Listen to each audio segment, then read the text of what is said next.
Hi குழந்தைகளே, வணக்கம். சுப்ரதாவின் நல்வாழ்த்துக்கள். சொல்ல பாருங்களா? ரைட்.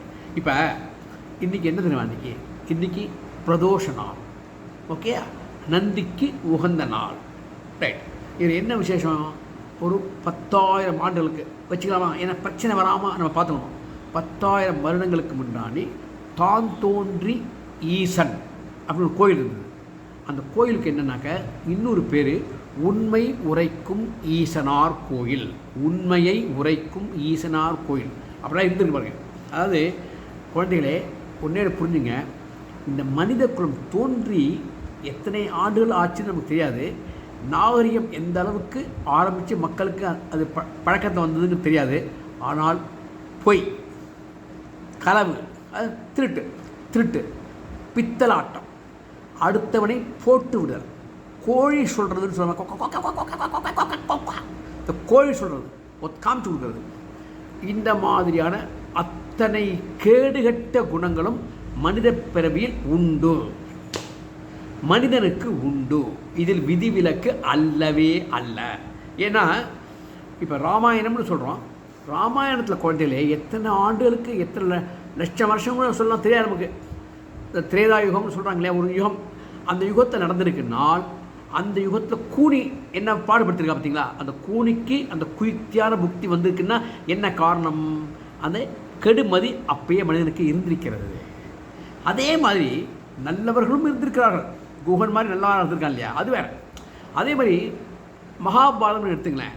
மகாபாரத சகுனியுடைய ஒவ்வொரு செயலுமே கேடு விளைவிக்கும் செயல். சகுனியுடைய ஒவ்வொரு எண்ணமுமே கெடுதலை அடுத்தவருக்கு கொடுக்கும் எண்ணம். அதே மாதிரி தான் துரியோதனம். புரிஞ்சா? அப்படியாப்பட்ட மனிதர்கள் தான் வாழ்ந்து கொண்டிருந்தார்கள். அதே மாதிரி தர்மபுத்திரன், உத்தமபுத்திரன், கர்ணன் சேர்ந்த இடம் தவறாக இருந்தாலும் எண்ணத்தாலும் செயலாலும் உத்தமன். ஓகே, அப்படியும் மனிதர்கள் இருந்திருக்கின்றார்கள். ஆகவே கேடு கேட்கிறதும் கெடுதல் செய்வதும் கெட்ட எண்ணங்களும் பொய்யும் புனை சுருட்டும் எல்லா விதமான அனைத்து என்னெல்லாம் சொல்லக்கூடாது தீய பழக்கங்களும் கெட்ட எண்ணங்களும் எத்தனையோ யுகமாக மனிதன் பிறந்ததில் இருந்துருக்கு. பாதில் கிடையாது. இப்போ என்ன திடீர்னு பிரதோஷத்தும் போது இதை சொல்கிறீங்கன்னு கேட்குறீங்க இல்லையா? இன்றைக்கி கோயில் டாப்பிக்காக தான். அதாவது சார் குழந்தைகளே, இன்றைக்கி பிரதோஷம். நான் சொன்னேன் 10,000 வருஷம் இந்த கோயில் சொன்னேன் இல்லையா? அந்த தாந்தோன்றி ஈசனார், உண்மை உரைக்கும் ஈசனார்னு சொன்னேன் இல்லையா? அந்த கோயிலில் அன்றைக்கி பிரதோஷம். அந்த பிரதோஷத்தில் நல்லா ஒரு இன்சார்ஜ், ஏன்னா மன்னர் பிரதோஷத்துக்கு போது உட்காந்துருவார். எப்படி உட்காருவார்? குடும்ப சமேதமாக உட்காருவார். கீழே தான் உட்காருவார். கீழே துணி போட்டிருப்பாங்க. அதில் மன்னர், மகாராணி, இளவரசி, இளவரசன், ராஜமாதா உட்காந்துருப்பாங்க. அடுத்த வரிசையில் ராஜகுரு, மூத்த அமைச்சர், தளபதி உட்காந்துருப்பாங்க.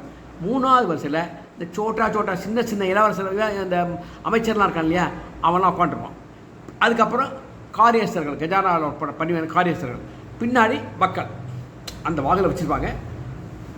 அமக்கலமான கோயில் அது, அமக்கலமான ஆராதனை.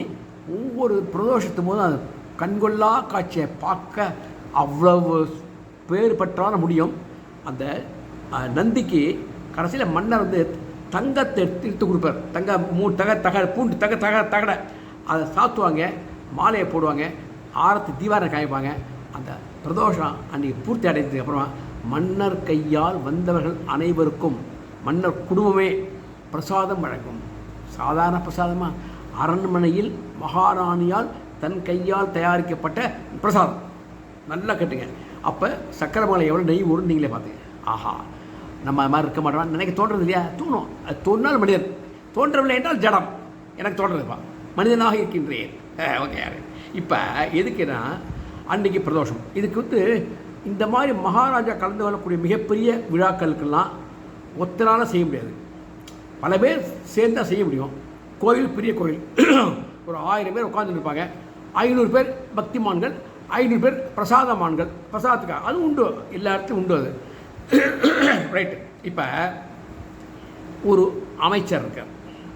அந்த அமைச்சர் இருக்கிற அவர் கெடுமதியோன். அவன் பேர் கெடுமதியோன்னு மக்களே வச்சுருக்காங்க. நல்லதே செய்ய மாட்டான், கெட்டதே செய்வான். யாராவது மன்னட்ட போய், மன்னா என் குழந்தைக்கு பொண்ணுக்கு உடம்பு கல்யாணம் வச்சுருக்கேன், பணம் கொடுங்க, பொருள் கொடுங்கன்னு கேட்டாக்க அமைச்சர் என்ன சொல்லுவான், அமைச்சர் மண்டாதே பத்தவா மகாராஜா என்ன அமைச்சரே அப்படிப்பட நேற்றுக்கு தான் அந்த இன்னூத்தில் வாங்கிட்டு போனார், அதுக்குள்ளே இன்றைக்கே கொடுக்க முடியுமா, ஒரு 10 நாள் கழிச்சு தான் கொடுக்கலாம் அப்படின்னு அனுப்பிச்சி விட்ருவாங்க. அந்த மாதிரி கெடுமதினே சில பேர் இருப்பான். அந்த மாதிரி ஆள் அவன் தான் முழு இன்சார்ஜ். அதுக்கு அவன் என்ன பண்ணான், ஒரு வேலை பண்ணிவிட்டான். ஏன்னா நல்ல காசு அந்த பிரதோஷத்துக்கு வந்து செலவு பண்ணுறதுன்னா அவ்வளவு செலவு. 108 தங்கத்தால் அர்ச்சனை பண்ணுவாங்க. 108 தங்க வில்வம் இருக்கு இல்லையா, தங்க வில்வம் 3 மணி எதாவது இருக்கும் இல்லையா, வில்வம் பார்த்துருக்கீங்க இல்லையா, அந்த தங்க வில்வத்தால் அர்ச்சனை பண்ணுவாங்க. அப்படின்னா பார்த்துங்க, அந்த கோயில் தான் அவங்களுக்கு முக்கியமான கோயில். குலதெய்வம் மாதிரி நாட்டுக்கு வந்தாச்சு, மந்தாரம் வந்தாச்சு, எல்லாம் ஆயிருக்கு. அந்த சிவனுக்கு தனியாக அபிஷேகம் நடந்துட்டுருக்கு. அதே மாதிரி சிவனை பார்த்து கொண்டிருக்கின்ற நந்தி, நந்தி தான் முக்கியம் இல்லையா, நந்திக்கும் அபிஷேகம் ஆகிட்டுருக்கு. மன்னர் நந்திக்கு மேலே உட்காந்துட்டுருக்கார், எல்லோரும் பார்த்துட்டு இருக்காங்க. ஒவ்வொரு அபிஷேகமாக ஆகிட்டுருக்கு. முதல்ல அந்த திரவிய பொடி பண்ணுவாங்க, அந்த மாப்பொடி பண்ணுவாங்க, வரிசையாக போடுவாங்க இல்லையா, எல்லாம் போடுவாங்க. பால் ஊற்றுவாங்க, அப்புறம் தயிரை ஊற்றுவாங்க, அப்புறம் இந்த பழச்சாரெலாம் ஊற்றுவாங்க, பஞ்சாமரம் போடுவாங்க, எல்லாம் ரைட்டு. இது வரலையும் கரெக்டியா, எல்லாம் கரெக்டாக நடந்துருக்கு, பிரச்சனையும் இல்லை. அந்த சந்தனம் இருக்கு இல்லையா, சந்தன பூசறத ஒரு விஷயம் நடக்கிறது. கோயிலே அதிருப்திப்படுது. மா மா இந்த சத்தத்தை கேட்டால் உங்களுக்கு பயம் வருதா இல்லையா? மா யார் மா மான்னு கத்துவாங்க? மா மா நந்தி கத்துகிறது. அண்ணா ஏன் ராஜு ஏந்தாங்க என்ன அப்படிதான் நாக்கு அது நீட்டுறது, நாக்கு நீட்டுறது, என்ன தெரியல. அப்போ தான் நந்தி சொல்கிறது, நான் படும் பாட்டை நீ ஏற்றுக்கொண்டால் நான் அமைதி உறுகிறேன். புரிஞ்சு உங்களுக்கு? நந்தி சொல்கிறது, நான் படும் பாட்டை நீ ஏற்றுக்கொண்டால் நான் அமைதி அடைகிறேன் அப்படின்னு சொன்ன மன்னர் சொல்கிறார், எதாக இருந்தால் நான் ஏற்றுக்கிறேன், மன்னிச்சுங்க அப்படின்னாப்ல. அப்படின்னா நான் ஏற்றுட்டேன் அப்படி போனால் அவசியம் பண்ணுறாங்க திருப்பி. அப்போ மன்னர் ஐயோ ஐயோ ஐயோ ஐயோ ஐயோ ஆனாலே இந்த ஆவணாலே என்ன பிடிச்சான், கத்தி பிடிச்சான். என்ன காரணம்? முதுகில் அந்த எரிச்சல் எரிச்சல் எரிச்சல் எரிச்சல் அதான் காரணம். அப்போ மன்னருக்கு அன்றைக்கி அவசியம் முடிஞ்சு தீவாரனை காமிச்சு எல்லாம் முடிஞ்சு மன்னருடைய தோலே பேர்ந்து போகிற அளவுக்கு எரிச்சல். சரி அப்பா பிரசாதமும் கொடுத்தாச்சு. மன்னர் ரொம்ப சோர்ந்துருக்கான். சிவன்கிட்ட போய் அழறான், நந்தியம்மான்ட்ட அழறான்.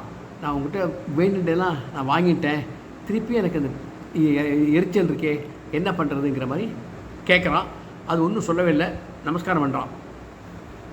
அப்போ தான் ராஜகுருட்டையும் மூத்த அமைச்சர்கிட்டையும் என்னதான் தான் நான் கேட்குறோம் இல்லையா, கேட்குறான் என்ன நடந்தது, என்ன அபசகுணம் இது, நாட்டுக்கு என்ன இதனால் கேடு, நாடே எங்கே பார்த்தாலும் உலகத்தில் ஒரே போர் மயமாக இருக்கேன், நம்ம நாட்டுக்கு ஏதாவது ஆபத்து வருமா, நந்தியம்பெருமாள் இந்த கத்துறாருன்னா ஏதோ ஒரு தவறு நடந்திருக்கு அர்த்தம் தெரியுது, அது என்ன தவறு, இன்னும் எனக்கு எரிச்சல் போலையே, நான் என்ன பண்ணுறது அப்படின்ட்டு ஒரு தான் முதுகில் பன்னீரை ஊற்றினே இருக்கான். முதுகில் பன்னீரை ஊற்றினே இருக்கான், புகை வருது, முதுகுலேருந்து புகை வருது. அந்த அளவுக்கு எரிச்சல். நெருப்பில் தண்ணி ஊற்றினா புகை வரும் இல்லையா, அது மாதிரி முதுகில் பன்னீர் ஊற்ற எரியிறது, தண்ணி புகை மாதிரி வந்துருக்கு முதுகுலையே. அப்போ தான் என்ன இவ்வளோ என்ன காரணம், தாங்க முடியல, தீ மூஞ்சி கூட மூச்சிடாம இது தாங்க முடியலையே அப்படின்ட்டு. அப்போ தான் ஒரு இதுக்கு ஒரு ஸ்பெஷலிஸ்ட் வந்திருக்காப்புல. என்னென்னா கரெக்டாக கண்டுபிடிக்கிற வைத்தியர், அவர் ஆயிஸ்வராங்க ராஜ வைத்தியர் வரார். வந்து பார்த்து முதுகெல்லாம் தொட்டு பார்த்து என்ன பண்ணிட்டு, மன்னா ஒரு தவறு நிகழ்ந்திருக்கிறது.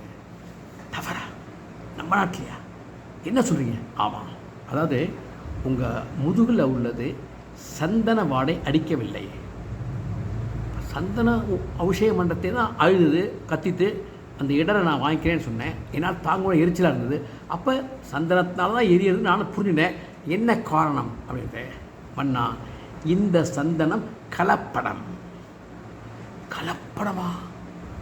ஏயா சந்தனத்துக்கு அரைக்கிறதுக்குன்னு கட்டியாக மரத்தையே வாங்கி வெட்டி போட்டு அவ்வளோ பேர் 100 பேர் அரைக்கிறதுக்கு நான் ஏற்பாடு பண்ணி அபிஷேகம் பக்காவாக இருக்கணும், பிரமாதமாக இருக்கணும், அந்த எந்த குறைபாடு இருக்கக்கூடாதுங்கிறதுக்காக ஒரிஜினல் சந்தனத்தை வாங்கி காட்டிலேருந்து முத்தி போன மரத்துலேருந்து வெட்டி சந்தன கட்டை கொண்டு வந்திருக்கேனே, எப்படி எரியும் அப்படிங்கிறத அங்கே தான் தவறு நிகழ்ந்திருக்கிறது. என்ன தவறு நிகழ்ந்திருக்கிறது? இது ஒரிஜினல் சந்தனம் அல்ல, இந்த சந்தனத்தில் மாற்று கலப்பு ஏற்பட்டிருக்கிறது, அதுதான் கெமிக்கலாக மாறி உங்களுக்கு எரிச்சலை கொடுத்திருக்கிறது. அதைத்தான் நந்தியம்பெருமாள் காற்று கொடுத்து விட்டார். நந்தியம்பெருமாளுக்கு இந்த எரிச்சலை தாங்கிறதுக்கு சக்தி உண்டு. ஆனால் நாட்டில் நடக்கக்கூடிய அநியாயங்களை உடனுக்குடனே தெரிவிக்க வேண்டும் என்ற காரணத்தால் நந்தியம்பெருமாள் உங்களிடம் கூறிவிட்டார். ஓஹோ அப்படின்னு சொல்லிட்டு அப்போல்லாம் போலீஸ்காரங்க வந்து திருட விசாரிக்கிற சொல்லுவோம், பேப்பர் பண்ணுவோம், விசாரிக்க வேண்டிய விதத்தில் விசாரித்த பொழுது அவர் உண்மையை கக்கினார். எப்படி விசாரிக்க வேண்டிய விதத்தை விசாரிப்பாங்க? கண்டுக்குட்டி பட்டுக்குட்டி என்ன சார் நடந்தது சொல்லு அப்படின்னு சொல்லணும்னா, ஒரு சட்டையை பிடிச்சோம், இவ்வளோ குத்து, இங்கே குத்து, கம்பாரம் ஓங்கி மண்டை அடி, ஐயோ சொல்லிடுறேன், போன ஜென்மத்தில் அதுக்கு முன்னாடி காக்காவாக இருந்தேன், அதுக்கு முன்னாடி குருவியா, ஐயோ அதெல்லாம் கேட்கறடா, இந்த ஜென்மத்தை இப்போ இருந்த சொல்கிறா அப்படிமோ. அதான் அந்த அடிக்கு 10 ஜென்மத்துக்காக சொல்லுவோம். அந்த அடி பயங்கரமாக இருக்கும். அதே மாதிரி அமைச்சரை கூப்பிட்டாங்க, ஐயா நீ தானே இன்சார்ஜ்? ஆமாம்ண்ணா. ஏன் நந்தி கத்துனுது? எனக்கு தெரியல பண்ணா, பயமாக இருக்குமண்ணா, எனக்கே ரொம்ப பயமாக இருக்குமண்ணா, நாட்டுக்கு ஒன்று என்னடா நாடு, என்ன நாடு? 2 வீரர்களை கூப்பிட்டார். அவருக்குன்னு மன்னர்னாலும் அவருக்கு தனியாக அடியாட்கள் உண்டு, வீரர்கள் உண்டு. ஏய் பாடுறான் அப்படின்ட்டு உடனே ஒருத்தனம்னா சாத்தில் கட்டினான், தூணில் கட்டினான், ஒருத்தன் கட்டிவிட்டு சாட்டை எடுத்தான், போடுறான் அப்படின்னா போட்டு வீடுறாங்க 10 வீரர். ஐயோ அந்த வீரர்கள் நினச்சி பார்த்தீங்கன்னாங்க, நான் ஆணையிட்டால் இதில் போய் அதை சேர்க்கணும்னு நினைக்காதீங்க. பல மக்களுக்கு அதை சொன்னாமல் இது புரியும் உங்களுக்கு. சிவனை விட அந்த பாட்டை சொன்னால் சிவனை புரிய வைக்கலாம். அந்த சாட்டியோட அடி எப்படி இருக்குன்னு தெரியுது. அது நடந்து விட்டால் அப்படிங்கிற மாதிரி அடித்த அடியில் வீங்கி போய் ஐயோ ஐயோ ஐயோ ஐயோ ஐயோ ஐயோ ஐயோ ஐயோ தப்பு தப்பு தப்பு தப்பு அப்படிங்கிறான். என்ன தப்பு நடந்தது சொல்லு அப்படின்னு. இல்லை சந்தனம் வந்து நான் பக்கத்து நாட்டு மன்னன் கேட்டால் விற்றுவிட்டேன். விற்றுவிட்டியா? நீ அவ்வளோ கேவலமாக சொல்கிற? ஆமாம், 1000 பொற்காசல் கொடுத்தார். 1000 பொற்காசல் விற்றுவிட்டியா? அடப்பாவி, நம்ம நாட்டு சிவனுக்கு அப்போ நந்திக்கு அப்போ இல்லை, அவங்க நாட்டில் மரப்பட்டைகள் இருக்கான், அதுவும் அதில் வந்து சில வாசனை திரவியங்கள் மாதிரி சேர்த்து குழைச்சி மஞ்சளையை பூசினாக்க சந்தனம் மாதிரியே ஆகிடுமா, அதை கொண்டு கொடுத்தாங்க. அதே மாதிரியே இருந்தது. அதனால் அதை வாங்கிட்டு 1000 பொற்காசல் வாங்கிட்டேன். இதே மாதிரி ஒவ்வொருத்தருக்கும் செய்கிறேன்னு சொல்லிட்டேன். அடப்பாவி, தாம் தோன்றி சிவன், உண்மை உரைக்கும் சிவபெருமான் ஈசனார், அவர் கோயிலில் உண்மையை உரைச்சி வச்சுக்கிட்டார். நந்தியம்பெருமானே உண்மையை உரைத்தால் சிவபெருமான் என்ன பண்ணுவார் உனக்கே நீ புரிஞ்சுக்கோ. இப்போ இந்த மாதிரி நீ செய்யலாம் அப்படின்ட்டு. தப்பு தான், தப்பு இல்லையா? அதுக்கு என்ன பண்ணணும் அப்படின்ட்டு ஒன்றும் பண்ண வேண்டாம். நம்ம என்ன சொல்கிறோம், யார் ராஜகுரு சொல்கிறார், ஒன்றும் பண்ண வேண்டாம், கட்டி போட்டுக்கலையே, கட்டை அவுத்துருங்க. கட்டை அவுத்தாச்சு, படுக்க வைங்க, படுக்க வச்சாச்சு. படுக்க வச்சுக்கிறோமா அந்த சந்தனம் ஏற்கனவே வாயின சந்தனம் இருக்கு இல்லையா, கொண்டாடலாம். கொஞ்சம் வாலியில் பாக்கி கொஞ்சம் இருக்கு இல்லையா, எடுத்து வாங்கிட்டு தடவிடாம். நேரம் உடம்பு தலையிலேருந்து கால் தடை விட்டுரும், ஃபுல்லாக தடை விட்டு உடம்பு முழுக்க தடை விட்டு நல்ல ஒரு இருட்டு ரூமில் போட்டு அடைச்சாச்சு. காற்று கிடையாது. ஐயோ ஐயோ ஐயோ கத்துறப்ப மறுநாள் காலையில் வெளுத்த வெள்ளை ஆகிட்டான். அந்த கருப்பான் உடம்பு சரிதான், தோலெல்லாம் உறிஞ்சு போய் வெள்ளை விளையர்னு ஆளே மாறி வந்துட்டான். அப்போ தான் என்ன சொன்னார், நீ பண்ணின பாவத்துக்கு இன்றைக்கி உனக்கு அமைச்சர் பதவி கிடையாது. எவன் ஒருவன் பாவம் செய்கின்றானோ, எவன் ஒருவன் அதர்மம் செய்கின்றானோ, எவன் ஒருவன் இறைவனுக்கு விரோதமாக நடக்கின்றானோ அவனுக்கு மந்திரி பதவி கிடையாது. இப்போ எனக்கு என்ன செய்ய போகிறீங்க? நாடு கடத்த போகிறீங்களா? நாடு கடத்த போகிறீங்க. தினமும் நந்தியம்பெருமாளுக்கு நீ தான் நன்னா தேய்ச்சி அதை குளிப்பாட்டி அபிஷேகம் பண்ணி வாயில் புல் இருக்கு இல்லையா, அருகம்புல், அதை கொடுக்க வேண்டிய ஒரு டியூட்டி போ அப்படிட்டாப்புல. அதோடு காலில் விழுந்தான். வெள்ளைக்காரனோட தோற்று போடுவான். அந்த அளவுக்கு வெள்ளை ஆகிட்டான். ஆகி அந்த நந்தி இருக்கார் இல்லையா, உண்மை உரைக்கும் ஈஸ்வரர் கோயிலுடைய நந்தியபெருமான், அந்த நந்தியபெருமானுக்கு சேவை மந்திரி ஐயா எங்கே இருந்தான்? நல்ல புண்ணியம் தான், தப்பு சொல்ல. அமைச்சராக இருக்கட்டே அள்ளி சென்றான். இப்பொழுது வாயில் கிள்ளி கிள்ளி கிள்ளி அந்த புல்லை கொடுக்கணும்.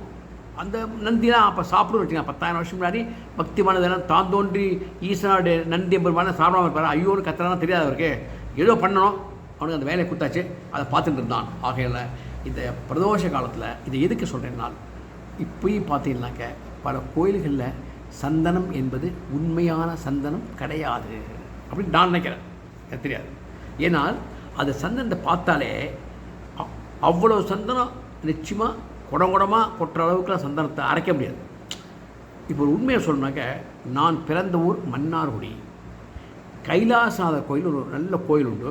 அங்கே ஜெகதீஷ் ஐயர் அப்படின்னு ஒருத்தர் இருப்பார். அவருக்கே அப்போயே 65 வயசு இருக்கும்.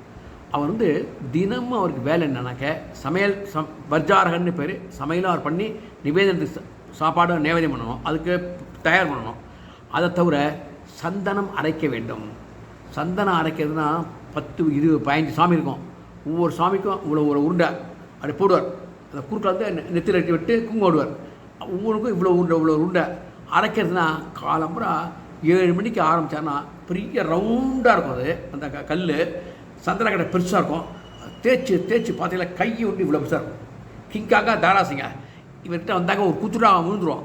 அந்த அளவுக்கு பாடுபட்டு அந்த சந்தனத்தை தயார் செய்து இறைவனை துதித்த காலமும் ஒன்று அன்று இருந்தது. இன்று எல்லாமே செயற்கையாகி விட்டதுங்கிறத காமிக்கிறதுக்காக தான் இன்றைக்கு இந்த பிரதோஷனால் இது சொல்கிறேன். ஆனால் காலம் எல்லாம் மாறி போச்சு. ஆர்கானிக் எதுவுமே இல்லை அப்படிங்கிறத நம்ம யாரையும் குறை சொல்ல முடியாது. ஆனால் இந்த கதையின் மூலமாக ஏன் சொன்னேன்னா, கலப்படம் என்பது எல்லா இடத்திலும் பரவிவிட்டது. இறைவனிடத்தில் அதை காண்பிக்க வேண்டும், இறைவன் மூலமாக தெரிவிக்க வேண்டும் என்பதற்காக இதை தெரிவித்தேன். அதே சமயத்தில் அதற்கு பனிஷ்மெண்ட்டு எவ்வளோ பெரிய உயர் பதவியாக இருந்தாலும் அவனுக்கு இறை சேவை செய்ய இப்போ சிறைக்கு பதிலாக இறை சேவை செய்ய ஆரம்பிச்சிட்டார். அதுக்கு இன்னொரு காரணமாக இறைவனே தண்டனை கொடுத்துறான். தோலையே வெளுக்க வச்சு வெள்ளவேன்னு ஆக்கிட்டான். அந்த ஆள் படுற பாடு ஒவ்வொரு காத்தடிக்கிட்டே உடம்பு எரியும் பாவம் அவனுக்கு. ஆனால் அவன் செய்த அந்த தவறான செயலுக்கு சரியான தண்டனையும் கொடுத்து மன்னர் அனுப்பினார். புரிஞ்சுதா? நீங்கள் எல்லோரும் பிரதோஷம் பார்த்தீங்களா? நானும் பிரதோஷம் பார்த்தேன். அந்த சுவாமியும் காமிச்சுடுறேன். யாரையும் தவறாக சொல்லவில்லை. காலத்தின் நிலை நாம் மாறித்தான் ஆக வேண்டுமா அல்லது நல்ல நிலைக்கு நாம் நாடு போகுமா என்பது போக போக தெரியும். ஓகே, பாய்.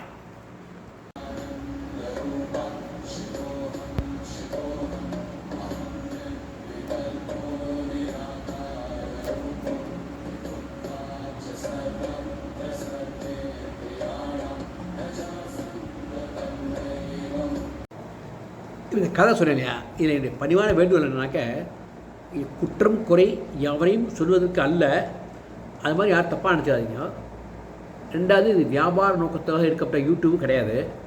எதுக்கு சொல்கிறேன்னா, பக்த கோடிகள் இருக்காங்க இல்லையா, இதை ஒவ்வொரு பக்த கோடிகளும் ஒவ்வொருத்தரும் வராங்க இல்லையா, ஆளுக்கு ஒவ்வொரு உருண்டை இருக்கு இல்லையா, 2 சீடை சாப்பிடுவோம் இல்லையா, 2 சீடை அளவுக்கு கையால் அரைச்சி தேய்ச்சி நல்லா இழைச்சி 2 உருண்டை சந்தனத்தை கொண்டு வந்து அதை ஒரு 100 பேர் கொடுத்தாக்க அந்த சந்தனத்தில் கிடைக்கக்கூடிய அந்த அபிஷேகம் இருக்குதுங்களா, அதுதான் சாலச் சிறந்தது உண்மையான சந்தன அபிஷேகம். அதை பக்தோடுகள் செய்யலாம் இல்லையா, அதற்காகவும் இந்த கதையை எடுத்துக்கொள்ள வேண்டும் என்று கேட்டுக்கொள்கின்றேன். நமக்கு சிவாய வாழ்க, நாதன் தாள் வாழ்க. ஓகே, ஓம் நம சிவாய.